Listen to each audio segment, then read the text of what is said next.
And before we even start, I'd like Rabbi Matt to welcome everyone and say hi. Well, I know that I'm speaking for the two congregations, Agudat Elohim and Gates of Heaven. Both Rabbi Spitzer and I are very honored that Ariana is joining us, because Rabbi Katz is bringing the questions and the insights of experience and framework that are now finding their way into our community in very unique ways, shapes, and forms.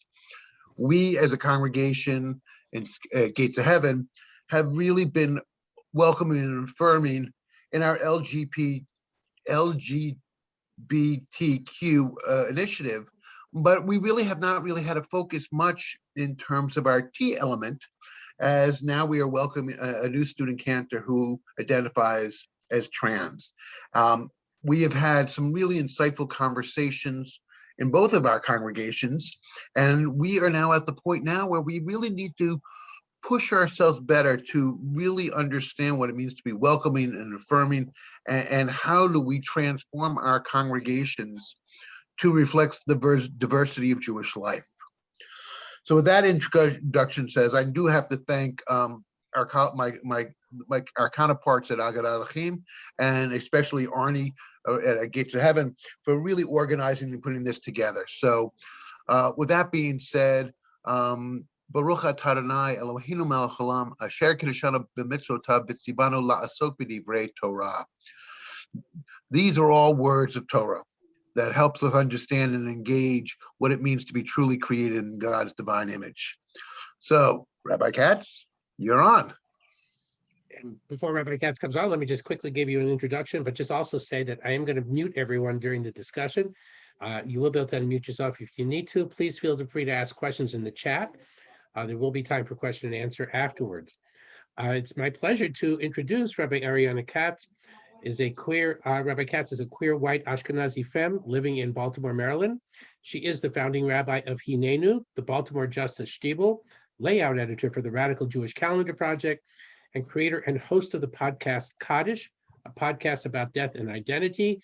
And Rabbi Ariana, I have to tell you, I actually listened to it a couple of days ago, and wow, it's really powerful. Rabbi Katz. Thank you. I'm so honored to be here with you all. Thank you for missing tennis and planning to be present for an afternoon of learning, and for just dedicating time and attention. I know there are so many things that call us to Zoom, so I am grateful that we get to Zoom on this topic together. And thank you for the warm introduction. So over the hour and a half that we'll be together, I want to start by encouraging you to make sure that your body from the neck down gets what it needs. So if you need to eat on camera, use the bathroom, stretch out, turn off your camera, and just listen, however you're able to be present to your fellow community members and to the material that we're learning today. Please be empowered to do so. Let's see here. So today we are going to be talking, as Rabbi Matt said, and as Arnie introduced, we are going to be talking about how to continue the work that your communities have been so invested in around LGBTQ inclusion and affirmation and celebration, particularly focusing on building communities of equality and belonging, and thinking about our trans community members and clergy. So I have the honor of representing Keshet, and if you haven't had a chance to interact with Keshet yet, just a brief word about their work. Keshet was founded in 1996 in Boston as a volunteer-led organization, and Keshet is now a national organization that has offices in Boston and New York, Chicago, and San Francisco. And Keshet focuses on education and training, youth programming, and community mobilization. And I know that one of the things that brings your community together today is thinking about how to support staff. But we know that increasingly our youth are identifying more commonly as somewhere on the LGBTQ spectrum. And so I want to particularly lift up the youth programming that Keshet does. They have Shabbatonim for queer and trans youth, and they're so beautiful and powerful. So it's a real honor to represent Keshet. Yes, Keshet means rainbow, and we'll talk about Pride Month in a second, but as many rainbows as we can list up this month in particular. That's a picture of me. Hi. As you've already heard, my name is Rabbi Ariana. You can call me Ariana.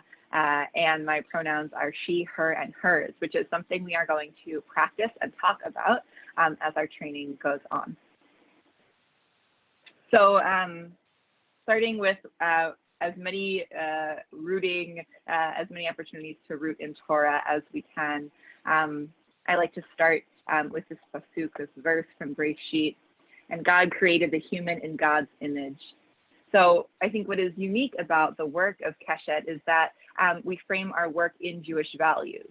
And there is nothing more core to Jewish tradition than uplifting the inherent dignity and worth of every individual and working towards greater justice and equality in our world and our communities. So this pasuk affirms the fundamental dignity of each person exactly as we are, and encourages us and calls on us to communally treat people in the ways that recognize their honor and sanctity.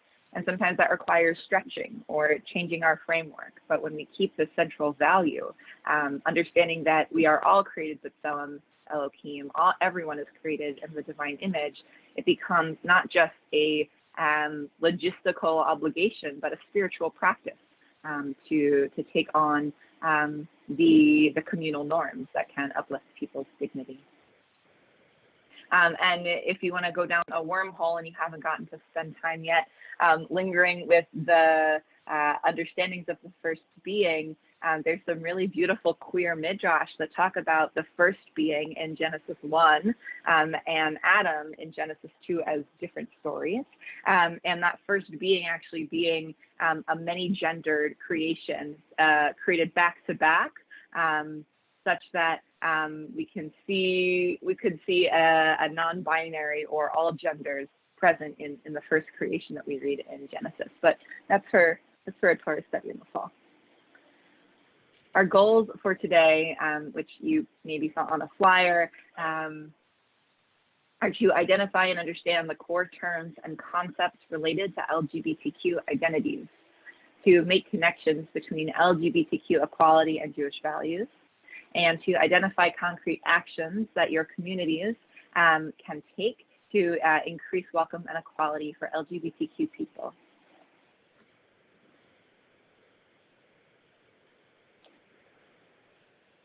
And lastly, as part of our framing, I say lastly, but that's actually a lie, and continuing in our framing, to set some kavanot, to set some intentions for our learning. So we opened with a bracha for Torah study, and I'll offer these up, but if you have other intentions that you're bringing, that you want to ground your learning in, feel free to, in the chat, drop them. Some ones I want to offer us are to stay open to new ideas. This is a learning space. None of us know everything, but together there is so much knowledge in this room. And so when you have the expertise on a topic, I hope that you will give us that gift of what you know. And if you are in a learning place, to give us a gift of your questions and to be present to new information or a different perspective. To take space and make space. We will have some time for discussion and question asking, and it's always a good practice to notice how much airtime you're taking up. Are you more of a listener or more of a sharer? Could you try on a different role today? To take lessons and leave stories. While this session is being recorded, you do all know each other and linger together and daven together and build together. And so there is a level of trust, hopefully, between you that you might want to share something more personal from your life. And this kavanah is really to leave the specific details, but take the learning such that we can share as openly as we feel comfortable and know that our privacy in this space can be respected. Welcome imperfection and learning. I like to use the phrase of writing something in pencil, because you could say it in pencil and then erase it and rewrite it. We don't expect you to have your wording perfect, but if your intention is with an open heart and ready to receive potentially a different way to think about it or speak of it. We don't need you to be perfect here. To think about intent versus impact, that our words might have a different impact than that which we intended, and that we might cause hurt even without meaning to. You know, Rosh Hashanah and Yom Kippur are right around the corner. All of your synagogue professionals would like you to remember. And so we are entering into a season of thinking about what we want to express versus the words we use to get there. And so if you ever hear something that you would like to name as an ouch, or if you say something that you would like to frame as an oops, and take a chance to process that and explore the intent versus the impact, that can actually be a really powerful piece of learning in trainings like this. And to stay present as much as possible. If you are easily distracted by your phone, consider putting it in a drawer. If you've got the TV on in the background, consider turning it off. However you're able to stay present. If you are a knitter or a crafter, keep those hands moving. If you draw, if you fidget, great. However you're able to stay present to honor our learning. This is your virtually engraved invitation. So I wonder, thank you. Are there other kavanot, other intentions that you are bringing to your learning? Things that you like to do when you show up to a conversation about an important topic or to online learning that you want to offer us? No pressure.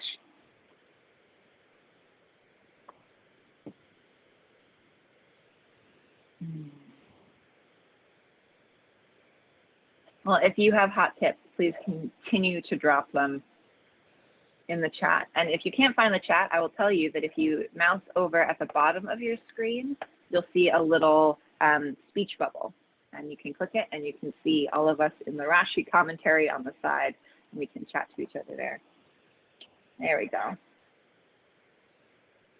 Ah, there they are all on the screen. Sorry about that. I want to also wish all of us a Chag Pride Month Sameach. Pride is the month of June in celebration and commemoration of the Stonewall riots, and in celebrating the entire spectrum. It's funny, this is a black and white picture, but the beautiful glittery rainbow spectrum of LGBTQ life and love. And so it's such a joy that we can come together in June to remember the resistance against police brutality at the Stonewall Bar. And we can also continue to lift up the legacies of queer life and liberation, and dedicate our learning also to our LGBTQIA heroes.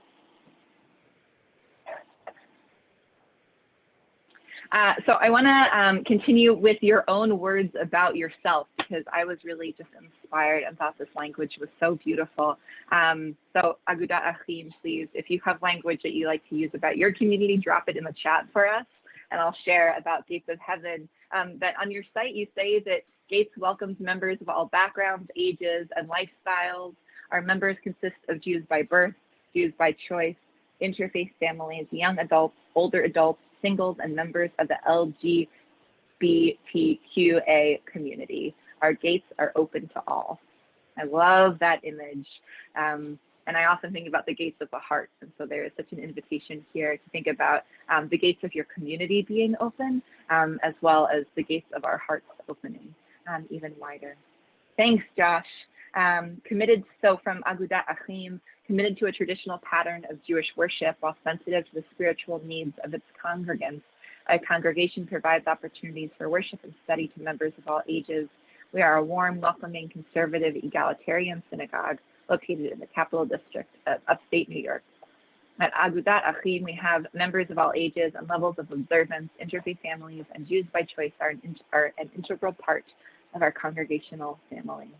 This language of openness and welcoming and family, these are really core ideas that I hear coming through, and how your communities care for each other and talk about yourselves.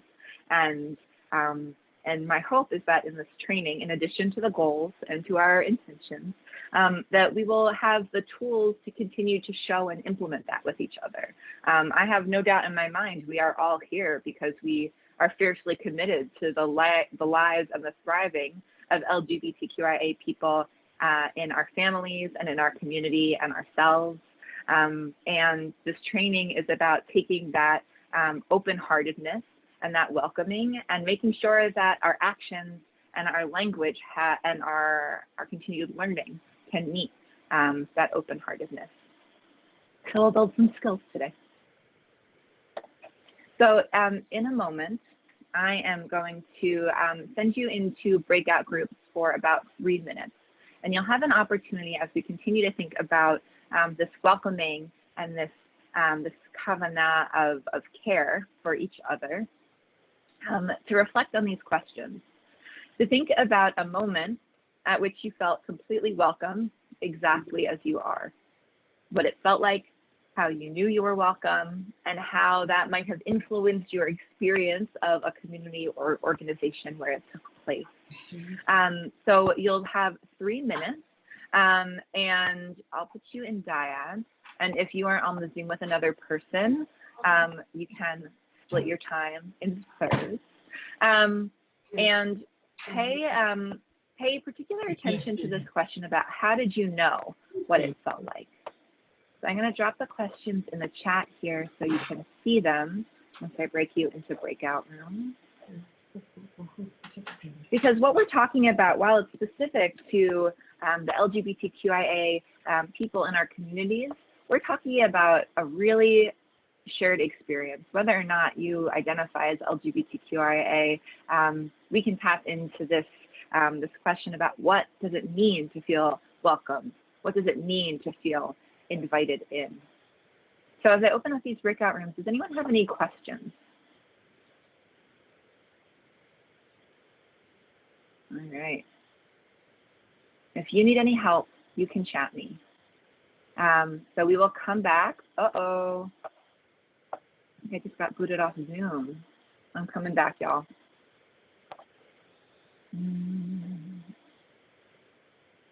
Hopefully you can still hear me.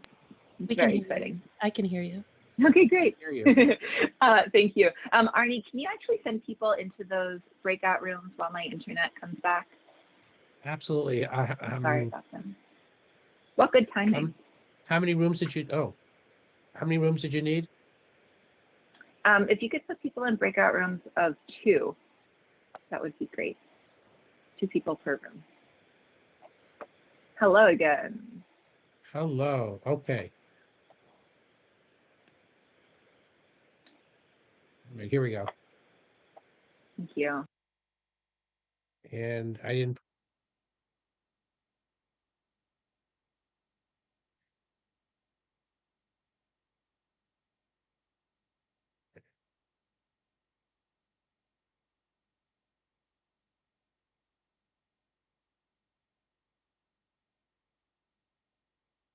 Okay. Cecile, did you see your room invite?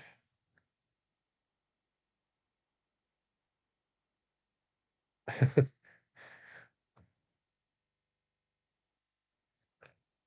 right, hold on.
Hello, how are you? I was alone in my breakout room. It was Oh no. Yeah, a couple people were brilliant. because, I would just like to say I was really brilliant. were you? That's great. I was with Stefano because I saw that he was alone. Oh, well, I stayed in my breakout room because I was fine. You're not alone anyway. That's right. Marissa's here with me. She and Sorry, everyone. actually, I had a breakout session with Marissa. Can't going We by. talked about being welcomed. So, That's what hey, we. Stacy. Oh. Stacy, I wanted to tell you that you are my idol as far as being a voice of reason and thinking things through, and you're great. I just would like to tell you that while I have this chance. Gosh, I You know really what I appreciate mean, I'm that. sure. I do know what you mean. And to provide balance, I'll have to say that I identified myself as a harpy after the meeting. And I looked up harpy and I was like, yeah, that was me. This is a heartbeat positive space. We love a loud We love voice. harpies. Yes, harpy posy in this beautiful month of Pride. Welcome back, everyone. Sorry for the technical difficulties. I have moved closer to the router. My router has chastised me for the bravado of thinking I could sit in my office. And I would love to hear from one or two people a piece of what you learned, particularly how did you know that you were welcome? Does anyone want to share? You can feel free to just hit the unmute or chat. I'd like to share. Oh, okay, I guess I have, Thank you. I was thinking more about the sense of when I feel like I belong versus when I feel welcomed as an activity that other people do towards me. I feel like I belong the most, whatever my community is, in the middle of participation. It's not when, say, at Shul, I show up at Gates of Heaven that I feel like I belong, as much as when we begin our communal prayers. When we're in the pews or in this remote age, maybe 5 to 10 minutes into the service, and we're starting our Shabbat prayers, and that's when I feel that connection, that presence, that there-ness, and that belonging, and that being a part of the community. That's when it happens for me. Not so much when I go through the doors as when I am in the middle of the in the middle of the participation.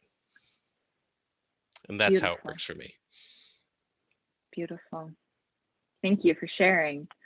And there's almost something of, it's not about just getting through the doors, but what is it like once you're in the room? I know that you were speaking maybe to this sort of somatic experience of settling into prayer and being surrounded by community, which is reminding me about what it's like to enter through doorways and be surrounded by community. It's a vintage concept, but also it does lift up this piece of, it's one thing to get someone through the doors, and then what is it like when you're actually in the room? How does the space feel welcoming and not just sort of the entrance way? So thank you for the metaphor as well. Maybe one more perspective, a time that you were welcome. How did you know that you were welcome? Hi, this is Randy Fox. Oh. Great. Go ahead, Randy. Thanks, Randy. Oh, okay, good. Let me see if I can put on my video just for a second here. Hi, that's me. Hi. Okay, let's see. We moved to town about 35, 40 years ago and couldn't find our people. You know, we were under 29 professionals, no kids, true dinks, and couldn't find our place. So we did join Aguda Achim, but as soon as we walked in the door is when we felt home. It was all of a sudden, I had people that were inviting me for holiday, for, you know, come next Shabbat, join this committee. And it was just comfortable. My husband became chair of adult ed within the first year, you know, that kind of thing.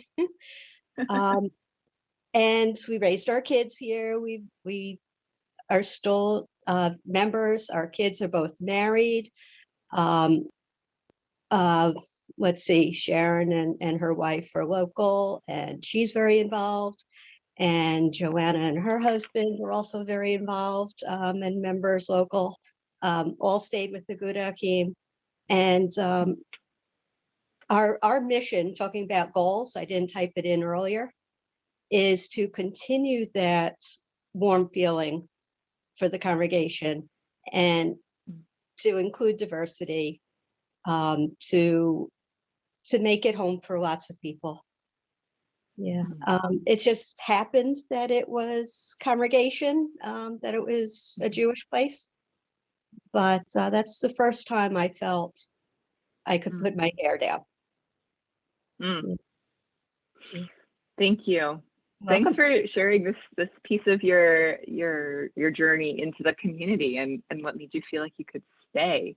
I like the piece of that by the end of the first year, your husband was running the education committee. Like, that is the synagogue life in a nutshell. It is. But also it points to the fact that when we talk about LGBTQIA inclusion, we're saying we're not just doing this for people, but we need the LGBTQIA community to show up, to feel able that we can show up and then lead ourselves. And so there's this idea that, like, we don't just want you at Shul, but we need you to lead Shul. Like, we need you to take a leadership responsibility. And so it's just connecting for me to this piece of, we're not just doing this in a passive way for people to receive. Like, it's not just that you came and you're like, okay, teach my kids stuff, but that we're saying we're going to show up, we're going to actively take on leadership. This is something that we feel committed to, not just as a broad idea, but also for ourselves. Those are beautiful stories, and thank you for talking about times where you have felt welcome. I hope that Brianna, can I as share the one rest of quick us, thing? Can I share one of quick course, thing? thank you. And I There just was want a to share traffic because it jam. has a I'd little love to to do hear. with what we're talking about. And Cantor Stefano, if you don't mind, I'm going to share your story because I really found it interesting. I never even thought about it. When Stefano joined us, he became part of the staff, and I didn't think twice about it. And it just like he came in and just was there. But he said the way he felt welcome was everyone welcomed his husband. And they kind of like Alex came in and people just talked to him, and I mean he is a wonderful person, and you just can't help but talk to him. But it just became very normal and very comfortable for everyone. And I think that just has a lot to do with ways to welcome in and make people feel inclusive. It's not just the individual, but it's the whole family, the whole gestalt, the whole person. So I just needed to share that because I found that I had never even thought about that part of it. Thank you. Ken or Stefano, do you want to add anything onto that? You know, Thank you so much, actually, Amy. yeah, I would love to say that the next big part was the first time one of the teachers in the Hebrew school mentioned my husband to the class. And that I thought was really effective modeling of just like how normal everyone thought it was. But that was proof. That was something explicit. Yeah. And I mentioned that because like my first job in the Jewish world was, and this is, I'm not trying to tear anyone down. It was at a Jewish community center in childcare, and I was out and open, and my husband worked there too. And that was the first time they'd ever enforced the rule that no hugs could be given to children. And so like this was sort of the exact opposite. Like we were suddenly told not to ever talk about our significant others, not to ever. And I was like, mine's my coworker. And so this was like the exact opposite situation. Not hiding it from the children is key. Yes, and there's so many things embedded to this and histories that I want to lift and just tease out for us. And thank you so much for sharing both of the struggle and the pain in serving the Jewish community and some of the moments of real joy. The pieces that I hope that we can notice are the ways in which particularly gay men have been seen as dangerous to spend time with children. And so when we're thinking about how important it is to normalize gay men teaching and caring for children, that like there is a real violent legacy that was being enacted there, as I'm sure many other things. And also the piece where when we show up as queer people in community, we're welcome as long as we don't bring the fullness of ourselves, as long as we don't bring our families or queer cultural norms or style or history. That there are times in non-queer normative community where LGBTQIA people are welcome, as long as we don't sort of actually show up with our families and our people and the fullness of who we are. And so it's a beautiful example of those two really painful ways in which homophobia can show up in community, to see how they didn't show up at Gates of Heaven. So thank you for those and for giving us a chance to look more deeply at those pieces. I will, let's see, I'm gonna transition us, although I wanna just keep loving on things that times you have felt welcome. I wanna transition us into a little bit of terminology and some terms and concepts, some alphabet, if you will. So let me see here. Oh, nothing like having your tech blow up to throw you off the flow, but we're back. So I really love anytime we can ground our learning in images and symbolism of tree, because Eitz Chaim Hi, we can hold tightly to the tree of life. And in this image, this life cycle of an oak tree, we see that each stage feeds into the next. A seed turns into a sprout, into a sapling, which grows into a mature oak, which puts off more acorns, which grows more trees. And this also can be used as a way of finding what part of the life cycle we are in our own learning. And so if you're able to open the chat, in a moment, I'm going to ask for you to identify what stage of the life cycle do you find yourself in your learning about LGBTQIA identity, life, terminology. If you were to say, I feel like a seed, you might say, I don't really know much about what words to use or what are ways to make queer and trans people feel welcome or comfortable. If you were a sprout, you might say, you know, I have started some learning. I sort of know what's going on. I have a sense of the matzav. If you're a sapling, maybe you've read a book, done a training, maybe you feel like you're at the marches, you're fighting for trans affirming healthcare, you sort of get it, but you've got more questions. And maybe you're a mature oak. You've been in this movement for as long as you've been out. You have been in the movement for as long as you have loved your LGBTQ siblings. You feel like you know what's up, and you are ready to plant more seeds, drop more acorns. So please, however you find yourself, are you a seed, a sprout, a sapling, a mature oak, or are you a cusp between maybe two? We've got a sapling still learning, a sapling working towards maturity. Yes, you see the big tree and you know where you are. A sapling, a sprout, excellent.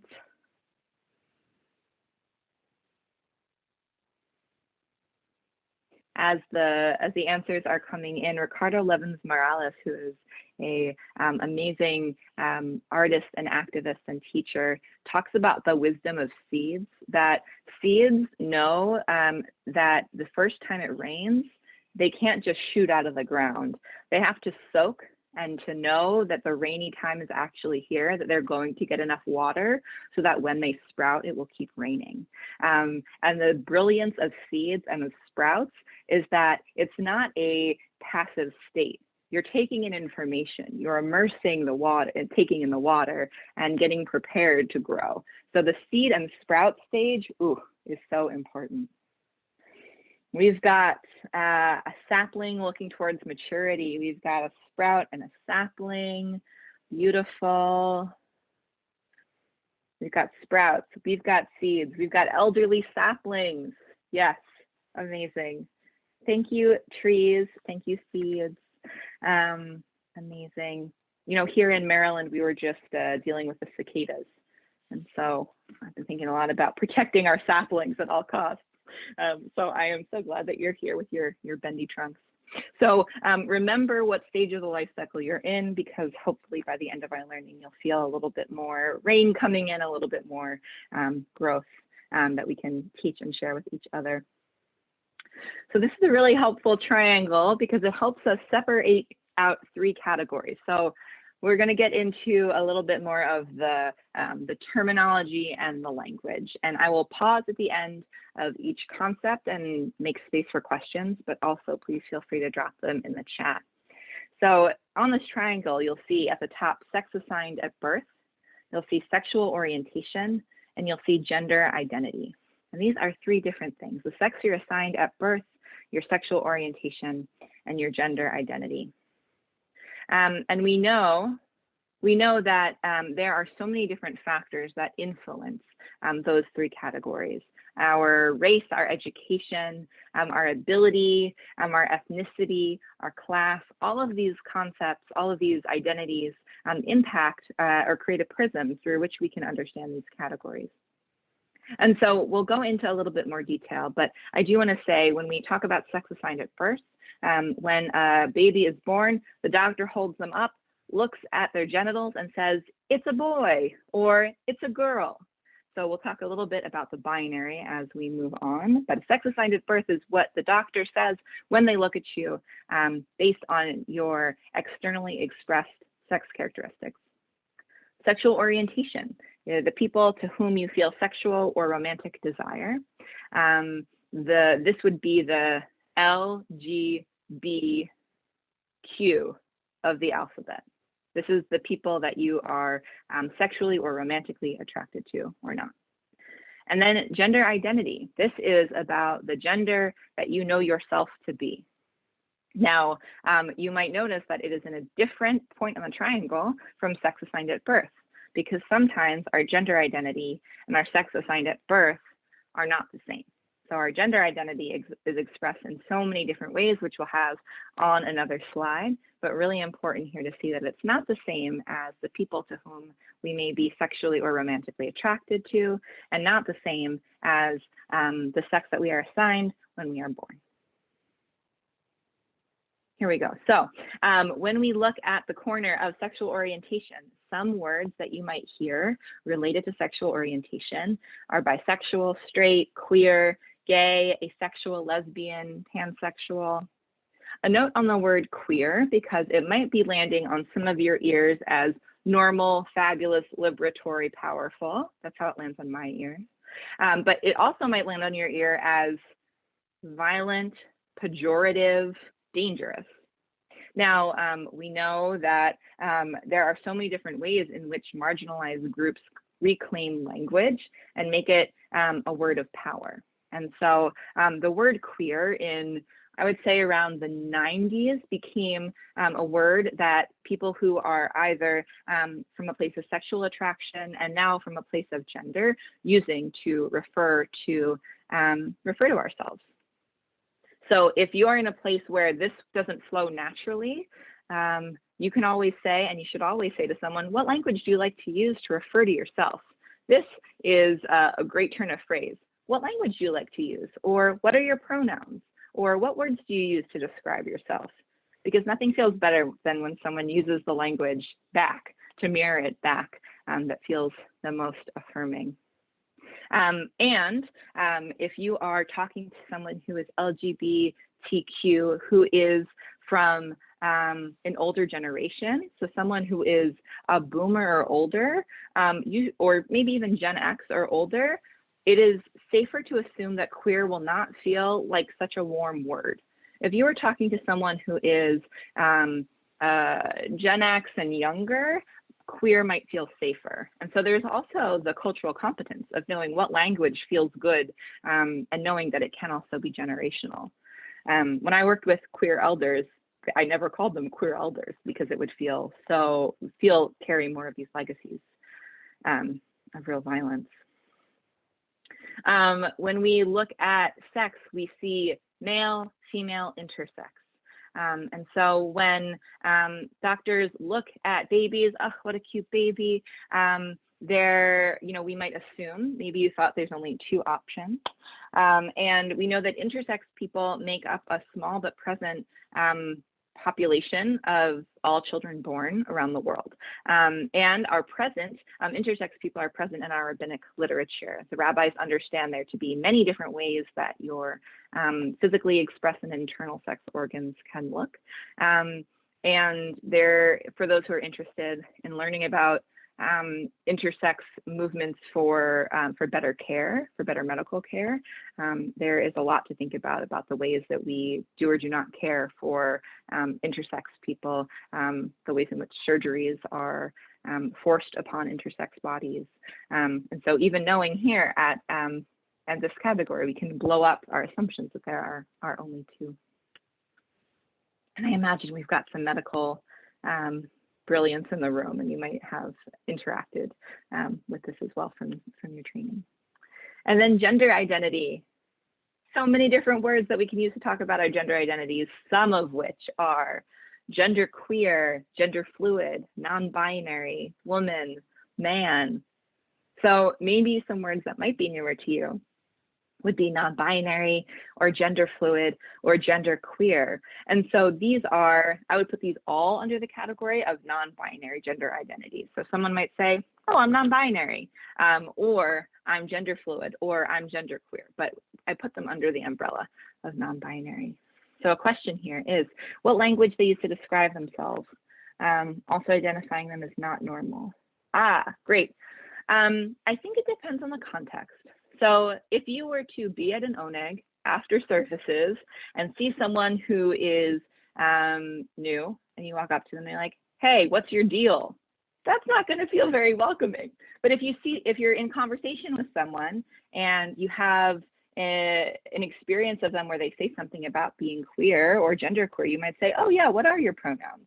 And actually, when we get into talking about pronouns, one thing that we can do as a community is to not even wait for that moment. When we introduce ourselves to someone new, to say, hey, my name's Ariana, I use she and her, what are your pronouns? Can be an opportunity for everyone to be able to share how they wish to be referred to. And for those of us who work with children, it is such an incredible opportunity for children to get to think about what that answer is, and also play. Being able to play with gender as a child in a safe place, in a Jewish space, is such a blessing, because children need to experiment with all parts of who they are. So why not also gender? So I hear you, Randy, when you're saying, okay, so how do you actually broach the topic? And some of the hacks are everyone just from the jump saying it with each other, getting comfortable always sharing your own pronouns first. Or if you notice in conversation with someone an opportunity to ask, it can be a place where someone might be flagging something that you're picking up. And from Josh, I learned as a teenager that someone who identifies as anything but cisgendered or straight goes through a process to come out to everyone who they will ever meet and expects to do it. Just this week, someone came into the synagogue, noticed my ring and mentioned my wife. I corrected him because we hadn't met before, and I didn't expect him to know by looking at me. There is a perpetual coming out for most people who identify as LGBTQIA. And it can be such a gift as a cis or straight ally to get there first, to not make assumptions about who someone may be married to, and also to supply information about yourself to understand that you don't make those assumptions. Please keep sharing your questions about how to implement this, and what hacks you've used or what ways you like to be spoken to, or things that have made you feel welcome, because that's what takes us off the screen and into our communities. Let's see what else we have here on the slides as you're sharing. Great. So the terms cisgender and transgender. So cis meaning on the same side as. So your sex assigned at birth matches your gender identity. When I was born, the doctor held me up and said, "That's the smartest baby I've ever seen. She's a girl." And I still identify as a girl. I'm pretty smart. And so I am a cisgendered woman. My partner was assigned a different sex than they currently identify with the gender of. And so they are transgender because they have had an experience of transitioning away from the sex assigned at birth towards a gender that does not align. To be fair, I don't meet new people every day. Yeah, you know, that's disappeared a little bit. And so there's this question though of what do we do to make our synagogue communities feel like a softer landing, where you don't have to new people don't have to brace themselves whenever they come in, say like, okay, I'm gonna have to come out and do the whole thing all over again. What are the other things we can set up so that even though it is a part of life for so many queer and trans people, that it might be a little less required at the shul? So again, back to the cis and transgender. Trans meaning the sex you are assigned at birth does not align with the gender identity that you are, and cisgender being that there is alignment or close enough between the two. And I will say, everyone has a gender. And we often expect just trans people to have a whole shtick about their genders, but in reality, we all have genders, things that make us feel really good, things that make us feel kind of icky, and the opportunity for all of us to find language to talk about our gender. It's liberatory for everyone, just like feminism is liberatory for people of all genders and not just women. So we talked a little bit about queer. We could talk about queer more if you've got questions. Here's another slide so let's start here. So this child in the center, I'm curious what you notice about this child and what you assume about their gender. You can unmute yourself or just drop it in the chat, whichever is easier. Well, it looks like they're female from the way they're dressed and their hair. Great, thanks. Isn't that Any a other boy things you dressed up notice? as a girl? You see a boy dressed up as a girl. Why is No, that? I'm saying isn't that? If I remember, there's an older picture about with something like that in there. I want to say it's FDR. I think you're right. That's correct. I don't know if I've seen this picture, but I've seen other pictures of FDR as a child, and I know that at that time, based on what it looks like, late 1800s probably. I don't know, something in the eyes. I'm seeing FDR. Yeah, that's where I think I saw the picture. So we can lift up a couple of things about that. Gender is very connected to history. The things that the way we express our genders is very rooted in the historical moment we're in. That this isn't just FDR did not stand out in this outfit. People were not like, why is that little boy wearing that outfit? It was reasonable that a child would wear this outfit and be understood as a boy. And also that we can we look back and we say, why is that boy wearing girls' clothing? That is such a juicy phrase that we could spend a lot of time with. And now we can assume, based on the history, FDR, I'm going to assume FDR is cis, although I don't have a confirmation of that. And so that would be an appropriate thing to say, that that's a little boy wearing a dress. But for a child to be walking around now in a dress and for us to read them as a boy in a girl's dress, that might not be true, because this could also be a girl in a girl's dress. Or a boy in a boy's dress. But we understand clothing to be for one of the two genders, and that that there's something transgressive or non-normative about it. So these, looking at this picture, lifts up all of these juicy details for us. And yeah, this is not a contemporary picture. Yeah, Arnie, I see a Yeah, I was fly gonna ball say that catching hand. What you got? part of this, much of this, I believe, at least with people of, of my generation, is, we all grew up with certain specifics, I mean, when I was growing up, the boys had the trucks, the girls had the dolls and things of that sort. Um, and and a lot of the challenges is to get over some of the generational things that we grew up with. I have a problem with the word queer because it was always used as a negative word when I was growing up. Right. And I actually, when I saw your bio, one of the things I did is with my wife, I practiced saying it so I could say the word naturally. And it was That's just something. great. Thank you. And I hadn't even known about that until I had seen the word. But it was just interesting. I think there's a very interesting generational issue that is challenging to both Agudat Achim and us when it comes to something of this sort. I mean, I think Josh hit it on the nose at one point. The LGBTQ, LGBT, whatever, lesbian, gay, and basically some of those issues people are kind of used to. Now the trans issue is very new for many people. Also because it's been politicized to the nth degree, which doesn't help. But I think this is it's an interesting generational challenge, how things change and quicker than they used to change years ago. It's just an observation. Yeah, thanks for saying that. And I wanna lift up this amazing book from Noam Sienna called A Rainbow Thread. And A Rainbow Thread is this collection of primary texts from the 1st century to 1969 of queer and trans people in the Jewish canon. And we can simultaneously say there have always been trans people in the world and this is new to me. And I think that we need to get comfortable saying both of those things at once, because sometimes we feel like we're not allowed to say, well, this is new and hard for me, because it makes it seem like we're saying this is a brand new idea or this has been invented or all these other things. It can feel hard to say, I'm still learning.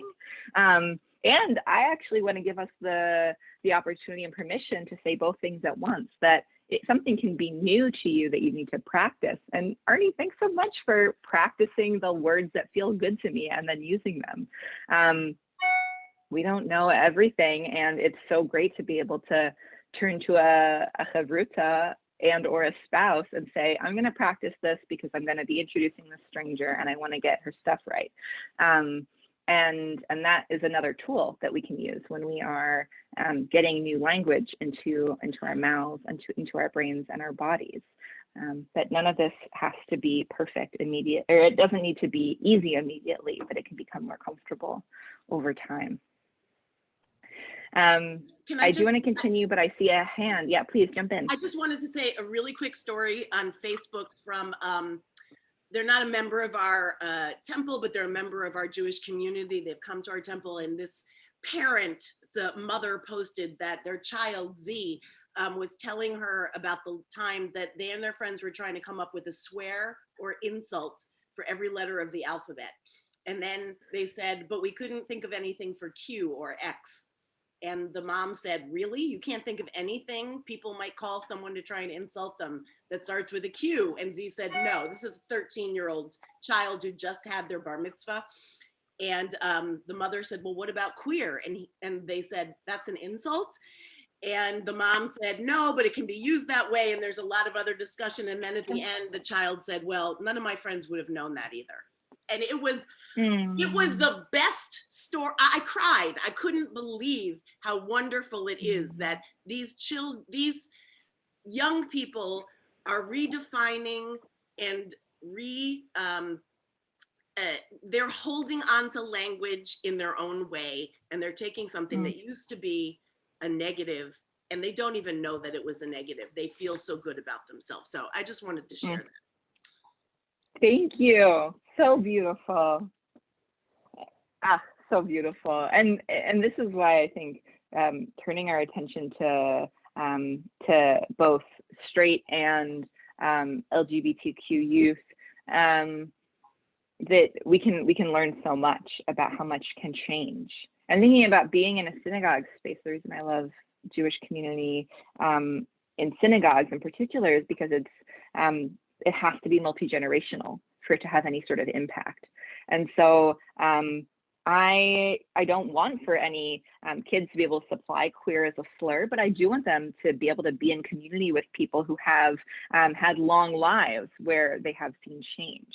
And there is an importance also for us to not just say whatever the youth are doing is right, whatever the young people are saying is the only truth, because actually, like, we know as Jews that we have to hold lots of stories. We need to call our children our builders, but we also can share history. So I want that to be true, and I also want us to be able to lift up LGBTQ history, and also to lift up those of us for whom this is new. You don't have to know it out the womb to be able to integrate language and terminology and understanding about LGBTQIA life. So however you come to this learning is juicy. And thanks for that invitation in. I want to actually share with you a stat about trans youth in particular, and I wrote it down because I wanted to get it right. This is a study in 2018 that surveyed children between the ages of 15 and 21. And there are 4 different categories in their lives, but if their correct name and pronouns are used in those categories, 71% of children surveyed report being having lower rates of depression, 71% if their name and pronouns are used correctly. And 34% report less experiences of suicidal thoughts if their name and pronouns are used correctly. And 65% of trans youth experience less suicide attempt or no suicide attempt if their pronouns are used correctly. So 65% of trans children, if their names and pronouns are used, have less of a chance of attempting or desiring to attempt suicide. So there is so much that we can do by integrating this. Yeah, sharing our pronouns on Zoom. So this is another thing we can do while we are still a virtual world, is updating our name tag. So we can go through the tech maybe at another time, but you can, next to your name, share your pronouns. And that is helpful for Randy, for example, and can be helpful for others, so that you don't have to always remind people. And also, I use this all the time.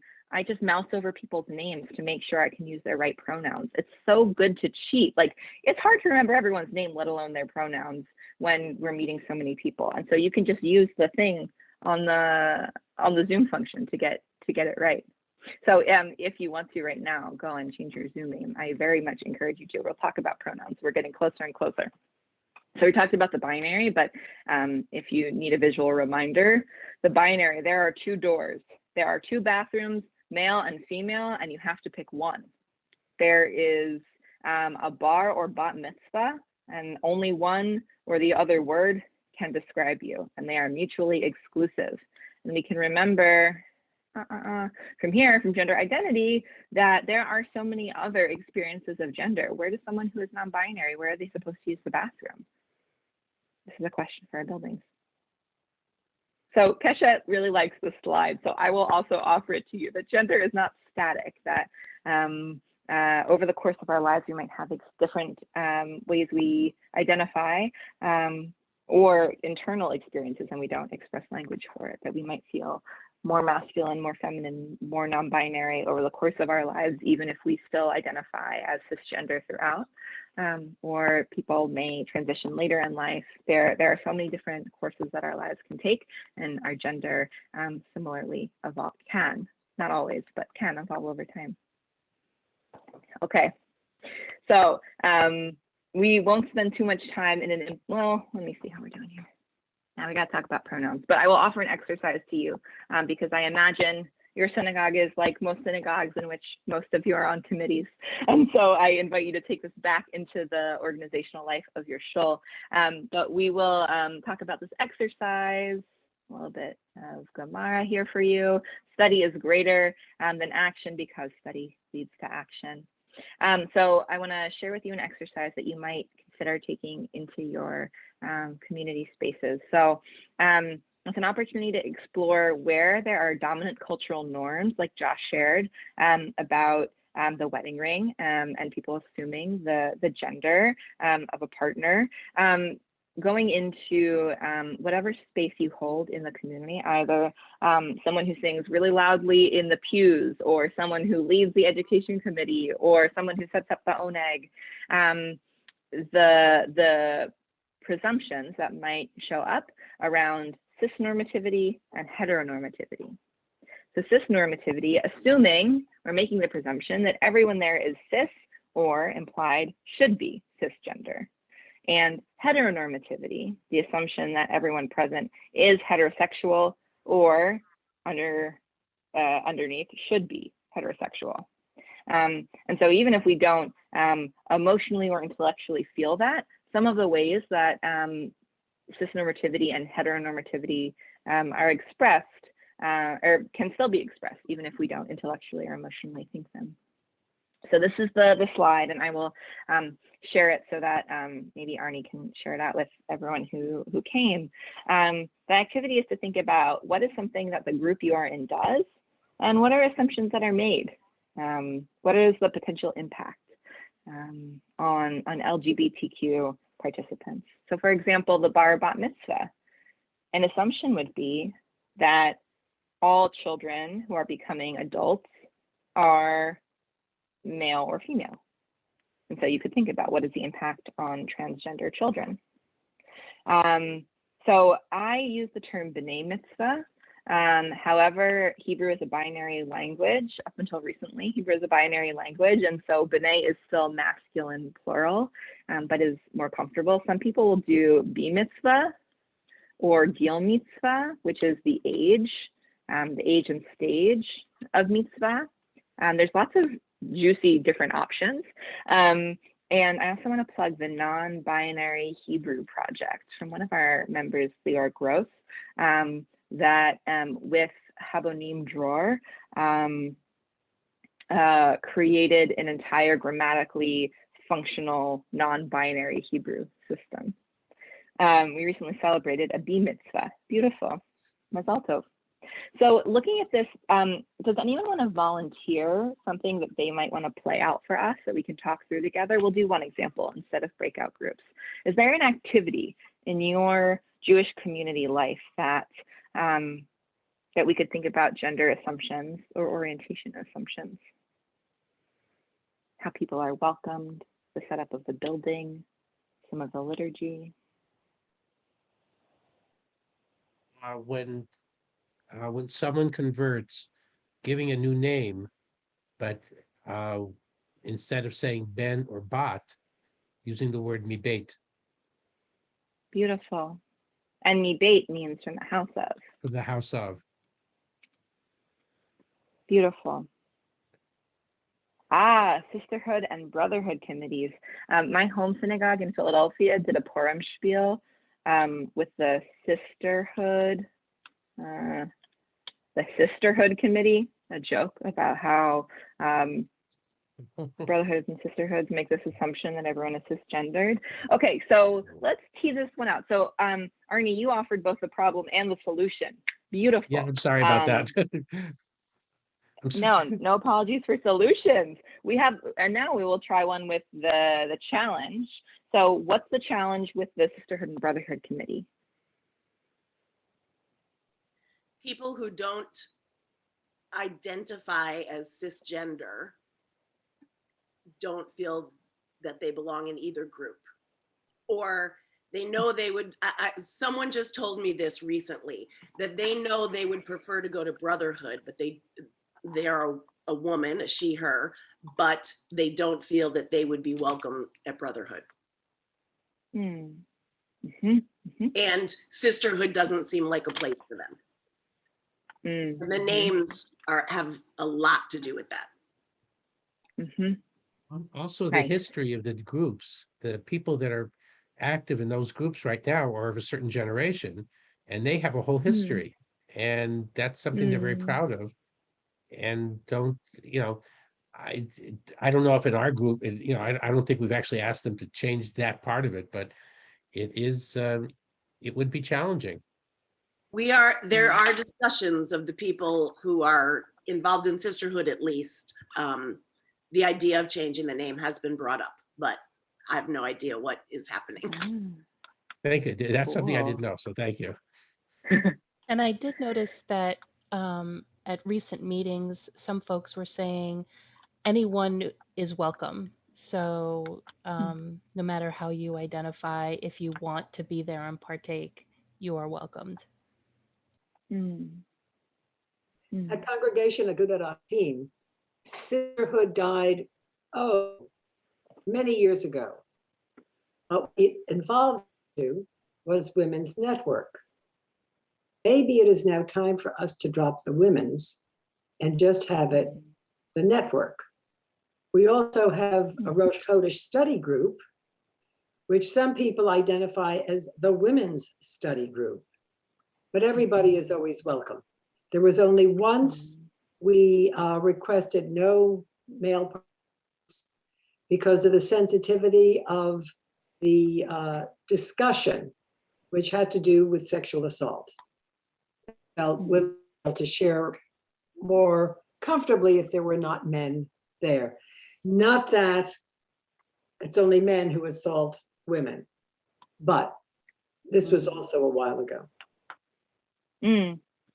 Thanks for lifting that up. This is the 201 discussion when we're talking about what does it mean to have to not have women's only spaces. And I know cis and trans women who are like, I need a women's only space. I want to welcome the new moon. Like, where are the ladies at? And the tension of separating that out, or saying, or that piece that you named around how they are survivors of sexual assault of all genders, right? What we're talking about here, the through line that you're really all really smartly noticing, is the experience of oppression and privilege. And so what are the places where we want shared space to talk about gender-based oppression or liberation? And what are the places where it can be a multi-gendered, where experiences of any particular identity can be sort of intermixed. I think one of the things that comes up is for folks who came up in the feminist movement in the 70s, women's only spaces was a place of real liberation, and sisterhoods and brotherhoods are a place where cis people have felt really connected in people who have a similar gender expression. And getting rid of that can feel like a loss for some people, and we can name that. And so what are the ways to continue making our spaces feel joyful for everyone, both cis and trans? Because there's a tension there that we should not ignore. We can say, oh, this feels different. I really like the ladies only group, knowing that the loss is so much smaller than the benefit of having it be a more inclusive space for people who are non-cis, who want to be in our spaces. I'm rambling now, but I just want to make space for there are more conversations to be had about the texture of what it means to expand, and knowing that there is so much benefit that it is worth having these conversations and stretching our previously conceived notions about what can feel comfortable or what is appropriate. This comes up for me a lot in multi-faith spaces, because Christian and Muslim friends in particular love addressing a group as brothers and sisters. And whenever I'm there with my non-binary friends, they're like, oh, I guess I'm not welcome. And they like pretend to not, they're like, oh, I guess I shouldn't rise. When it's brothers and sisters, please rise. And so also in our language, how do we warmly greet a group of people? You don't have to get rid of, right, as Josh mentioned about Agudath Achim. What does it mean to say brothers and sisters and siblings? How can we expand our categories instead of feeling like we have to reduce and omit? Okay, so I invite you to take this activity with you. Clearly, you've got some juicy ideas. Thank you. And places you might want to think about are programming. What are the events you do? Policy. What do your forms look like? Do you say parent 1, parent 2? Do you have mother, father? And thinking about culture. What are the groups? What are the names of those groups? How do you welcome people in? Do you have ritual pre-programmed to affirm someone's gender transition, for example? Okay, and maybe in our last 15 minutes, an invitation, so much listening, so much talking. If you want to stretch it out, drink some water, stand up, sit down. We're going to talk about pronouns. Okay, beautiful. So taking a moment. I'm going to get right into it. So thinking about pronouns, we know she and her might be the pronouns you are most familiar with or comfortable using. And we're going to look at and play with a whole bunch of others. So before I hit you with all of that, when we talk about pronouns and sharing our pronouns, hey, nice, and sharing our pronouns and using pronouns correctly, one thing that we can remember is the pasuk, God created human beings in God's image. We know that the world was created through language. Breshit bara Elokim et hashamayim ve'et haaretz. God spoke and created the world, the heavens and the earth. So through speech, we create worlds. Through the way that we speak to people and about people, we reflect what we think about them. And when someone tells us what their gender is or what pronouns they use, that is, of course, immediately the truth. It would be inappropriate to think otherwise, to say, well, that's not really who you are. And so when someone gives us the gift of telling us who they are, we have an opportunity to reflect that back in the words we use, in the language we use, in the world that we are able to create together. And so it is an opportunity for us, especially when learning a new set of pronouns for someone, it's an opportunity for us to engage in the spiritual practice of affirming one another's humanity. And so if that's the kavanah, we get to bring into using pronouns and understanding pronouns and practicing them. It becomes actually a gift to both share our own and to hear other people's pronouns. So this chart that now we're all going to get copies of, beautiful, is a conjugation chart. And I also want to share with you this link that we'll get to in a minute. No. It's practicewithpronouns.com, which is an interactive activity where you can practice conjugating someone's pronouns properly. So we've got she, her, hers, herself. We have he, him, his, himself. They, them, theirs, their, themselves. Now, they, them is a non-binary pronoun and one that you might hear most commonly. And we'll talk about the singular they in a moment. You also might see sie, zir, zirs, zirself, or sie, here, here's, hereself, which I would put in the category of neopronouns, which are non-binary newer pronouns that are conjugated in the way you see on the chart, and would be used by someone who is looking for a non-binary pronoun to talk about themselves. So I'll pause here. Are there questions about this slide or what I shared so far about pronouns? I have a question about sharing my pronouns. So I've started putting them in my signature as a way to normalize it. But it's normal to only use the first two, the subjective and the objective, in the list, or some people put three. How does that work? And I see that's up to you. Okay, and I also see that Stefano doesn't have the parentheses, and I'm wondering, I just want to be as proactive and understanding as I possibly can. I actually like it not having the parentheses, but I'm wondering why he chose that, and what are other things to think about if you're going to share your pronouns. Nice. So that it's a stylistic choice to how you like to show. I see Stefano answering in the chat probably. So I say she, her. Sometimes I'll say she, her, hers, especially for folks who are using neopronouns. They might conjugate them for folks because they are less familiar. Nice. So Stefano writes, my name is long, and I wanted to make sure the he was visible, and the parentheses made it harder. I know folks who say she series because they're being cute. I would say sometimes folks make the mistake of saying I'm a she, and pronouns and gender are not the same thing. And so you can say my pronouns are she, her, hers, or what are their pronouns, but you're not a she or a they. You would be maybe you would be a woman or non-binary. So you can refer back, I'll share the slides out. You can refer back to the chart, but that's also a logistical thing. Nice. So a question, are Zers Jewish? Nope, they're not. They are used by anyone who wants to. What are Jewish pronouns? That's a great question.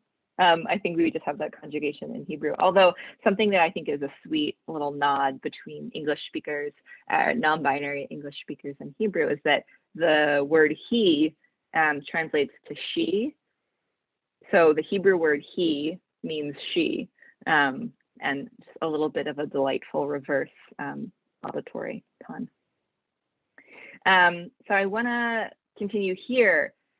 If you take one thing away from this training, let it be this. You're talking about someone, you use the wrong pronoun, and you realize it, or someone corrects you. I have been there all of the time. And my experience of mispronouncing someone is all the blood drains out of my face, and I get a little bit shaky, and I start just like immediately chastising myself. Now, if I were to say to you, oh, you mispronounced someone, I would say, it's normal. It happens. We're human beings. But I'll just share with you, my experience is like total shame spiral. So I will say it out loud to affirm if you have that experience. And please hear me when I say everyone does it. Trans people who just change their pronouns mispronoun themselves and each other, because we're all humans and we're bouncing against each other. But you got to practice.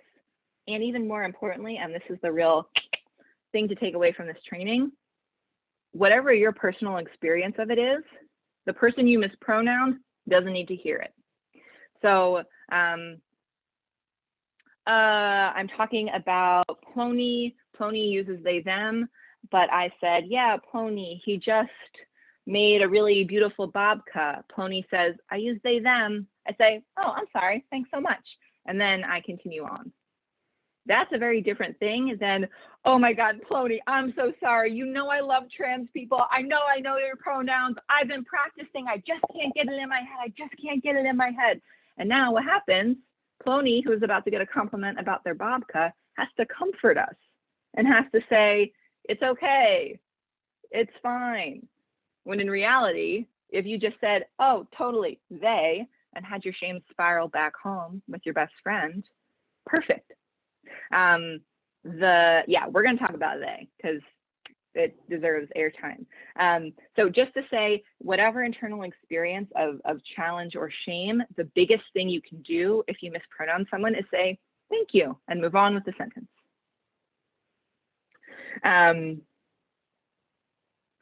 Okay, beautiful. So how can you be a pronoun ally? This came up a few times. Share your pronouns. Hey, I'm Rabbi Ariana. I use she, her, and today we're going to be talking about shmot, whatever. You can use it when you say your name to a new group of people, in your email signatures, introductions at meetings. Note about meeting introductions. Not everyone wants to share their pronouns because for some trans people, it can force them to come out. And so what I like to do in a group is to say, I want to invite people who are comfortable to share their pronouns. We do this so that we can use the language that people use for themselves, or so that we can refer to people how they want to be referred to. But if someone chooses to not offer their pronouns, I think it's inappropriate for us to say, well, you didn't share your pronouns, and to create a culture where it's normative but not obligatory. And this can be safer for trans and non-binary people. And once you ask someone's pronouns, you then have an obligation to actually use their pronouns. And making it normative means that it is easier for people to ask for what they need. Okay, so let's talk about the singular they. The singular they has existed in the English language. We see it in Shakespeare and in the Oxford English Dictionary. And also, I'm seeing here, nice. So an example is when Ellen said, referred to the child as they. Sometimes we, if we stop and think about how we were taught the English language, and I know we have some grammar experts with us, that we think, okay, they is plural. So how could I use it for a singular person? So my first answer to that is it has always existed. It has existed in the English language for as long as Shakespeare had been writing for us, and it can be a default if we don't think about it.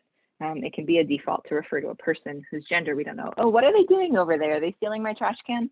And so, exactly.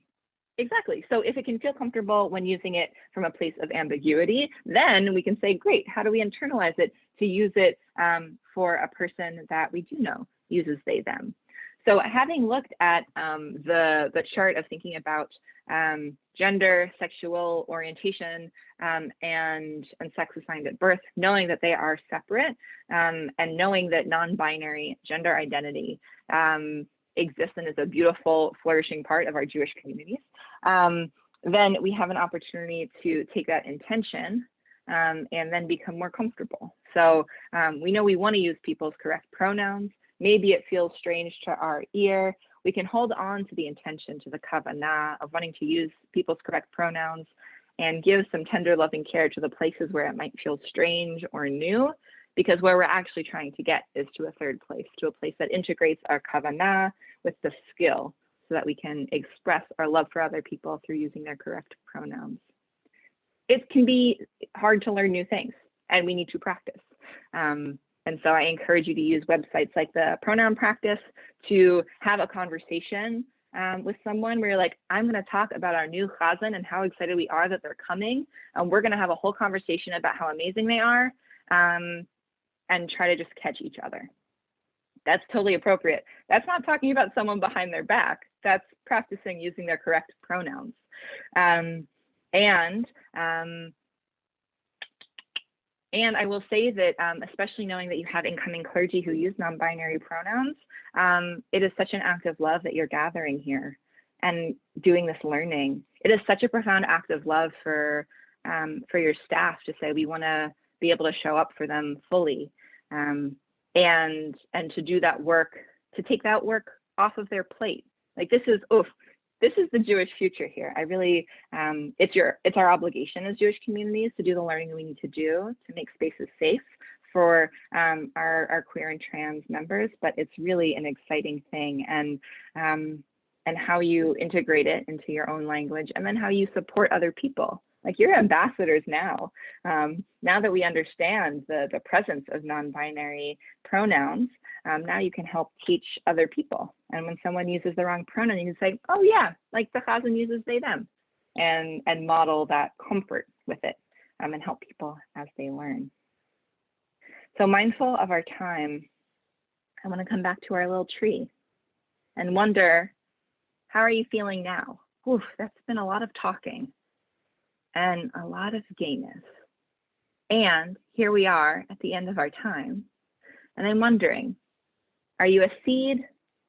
Are you a sprout? Are you a sapling? Are you a tree? Have you felt any movement? Or do you have unanswered questions? Check in. What part of the tree life cycle are you? And if you have, I'm happy to stay on for another few moments to answer a question or two, because we know it is not upon you to complete the work, but you are not free to desist from it.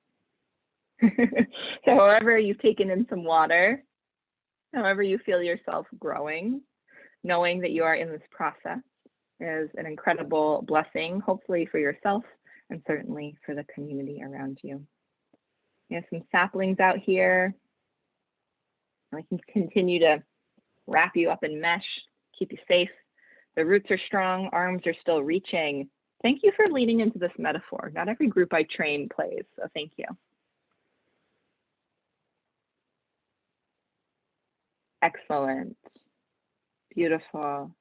So if you're looking to engage with material, if you're an auditory learner, perhaps listening to queer and trans hosted podcasts or other media where people are speaking really comfortably using their own and other people's pronouns or other terminology, that might feel like a place where you can really receive more learning without making queer and trans people necessarily be the only place where you're learning from.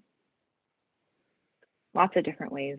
I'm continuing to hang out with Keshet. And on that note, I'll say keshetonline.org has amazing resources that already exist, learning that you can bring into your meetings, Torah study. I can't say enough about Torah queries, which had its bat mitzvah this past year, which is a weekly commentary on the Parsha from a queer perspective. So I'm happy to stay on for another few minutes to answer questions, and I also want to honor your time. So thank you so much for everyone who helped bring this training together and support making it happen, and to all of you who came with such open hearts and learning. I really am so excited to know that we are building this Jewish future together. So if you need to go boogie, please boogie on. And if you'd like to hang back and ask a few questions, this is the time that we would be stacking chairs and talking to each other. So please, any questions I'm that you here want in to case dig people into. still want to have questions. Please feel free to just unmute yourself and talk, or So I have a totally up question. to you. I take an online conditioning class.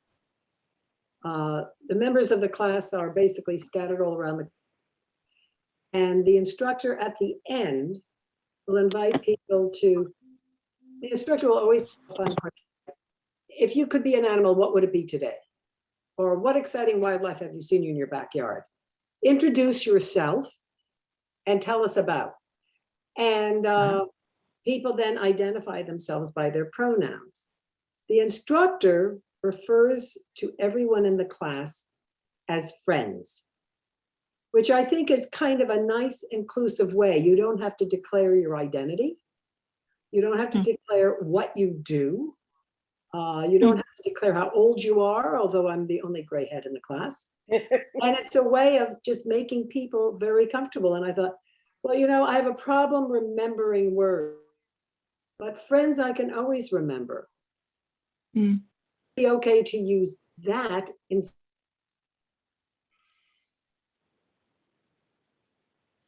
I think I lost the last word of your question, but I think that's beautiful. There's so many helpful lists of what do I say instead of guys or brothers and sisters, and friends is so beautiful. I think that's lovely. And the challenge is when not addressing a group, but addressing an individual person, just mirroring back the language that they use. But it sounds like this is the norm in the class. Instead of saying, hey, ladies, saying friends. And so there's so many other helpful charts that can supply other language. I must admit, That's this particular instructor is quite exceptional. And if I pat myself on the back, she's my daughter. And it's the only way I've been able to see her for the past year and a half. I'm glad that space exists for so many reasons. Thanks for sharing that example. Well, now I know where you've been working out there, Roberta, since I don't see it the J. That's right. I need to also say goodbye, and I want to thank you, Rabbi Katz, so much. Ariana, this was so thought-provoking and really special. Arnie, thank you for coordinating this with Josh, and I really appreciate it. Oh, do we have a lot to talk about now that we got this conversation rolling. It's a good conversation. So, Yasher Koach, and I look forward, Peter or Lisa, to have this conversation. All right. Take care, guys, from me. Bye-bye. Bye. Bye. I just was going to say, while there's still a few people here that, you know, I'm an early childhood person. And I bet Arnie and Matt don't even know the changes that I've made in particular, there was one song that I have sung for Tat Shabbat for decades. We still sing it, but you shout out Shabbat Shalom to the moms and the dads, but it always started with Shabbat Shalom to all the boys, Shabbat Shalom to all the girls. And I realized that I just couldn't do that anymore because it was setting those little teeny children up with this assumption that they had to be either a boy or a girl and that they had to tell everybody that they were a boy or a girl. So I just removed it. It makes the song a little harder for me, but I don't do that. And I would like to say, my kids don't remember this, but when they were little, since they were little, I used to sing Old MacDonald every other verse. This was a feminist thing. This is not a current thing, but I would sing Old MacDonald was a she or a he in every other verse because there's no reason that Old MacDonald has to be a man.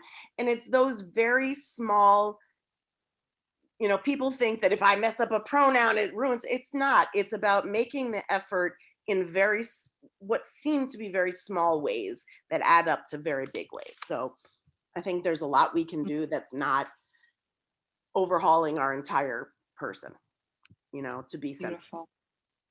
I think even in songs like, Hine Matov, the way I keep singing it is Hine Matov, Hine Matov, Hine Matov. I use the word amim instead of achim. That's what you can do, Josh. Just do agudat amim, except that you have a whole problem with the tax problem, with the incorporation issue. Yes, that's right. Don't sign any checks that way. Give us a few opportunities to make some bigger changes. Yes. That's like the Workman's Circle recently renamed itself Workers' Circle. There is something flow in the poetry and the creativity that we have an opportunity to engage in. That it is an opportunity to say, okay, we like the flow of it. We want to keep the meter, but we need to change the content. So how do we do that? And seeing it as an opportunity and not this thing that's being taken away from us, but an opportunity to actually more creativity in. It can actually, shift how we try to problem solve. Yeah. I think a lot of it in Jewish education is teaching, and I worked with a couple teachers on this. We still teach Torah heroes as heroes. I mean, as the men, Abraham, Isaac, and Jacob, and they happen to be around, Sarah, Rebecca, Rachel, and Leah. They were there, and we forget to teach the women, the strong women, and a lot of it is because we created, and I say we because I've been in the business for a long time, created a generation that didn't talk about the women in the Bible. And talk about the strong women. We create midrashim around Sarah, but we don't have to create a midrash around, Devorah and Yael and, and Esther and, well, Esther's a little questionable, but, but different people like that. And I think that has to change as well. I mean, this is a huge process as we're going through, so to speak. But I mean, and just to tell Lisa, yes, I've noticed you haven't said boys and girls at Tat Shabbat. Yes, I did. Oh, good. Because I know how I used to sing the same song 2 years ago when I was able to sing. Yeah. I love this. There's this drasha that, there's some midrash that feel like a stretch. You're like, okay, Rashi. And there's some midrashim where you're like, oh, that makes total sense. And now that's true. And the word that refers to Joseph's coat, the ketonet pasim, the only other time that that language of the simla shows up is in reference to one of Solomon's daughters into a beautiful gown that she received. And so there's midrash about understanding Joseph as maybe a trans or non-binary ancestor. And there's this gorgeous spoken word poem from a poet, J. Mace, that talks about Joseph as a queer ancestor. And I have felt so much affirmation in my gender looking at the women of Torah and being like, oh, I can be like jealous and fierce like Sarah, and like how powerful that feels. And I'm like, okay, great. Are there non-binary characters I can lift up also? Like this practice of building out our curriculum to say like, what are the women and non-binary people in Torah is so exciting. To fold them in. Yeah, it is. But the challenge is teaching the teachers. Yeah. Because in upstate New York, you're kind of limited on the teachers that you can get. So you have to actually sit down and have a teaching with them. And that particular Midrash, by the way, Stefano taught me this year. So, and that was new to me. I hadn't known about that. I love that. Yep. There may be an expectation that if teachers are within the LGBTQ community as well, that they should be aware, and there are still a lot of things to learn, and I can attest to that. My husband being a teacher at Agudat Achim and also on the Ed Committee at Temple Israel. Cool. Didn't even get to Alright. touch on is the way like we as queer people have to be the teachers. But there is, and then you're like, I don't know, I didn't take the class. And so, right, how do we all get to learn together? Right. I'm going to stop the recording now, just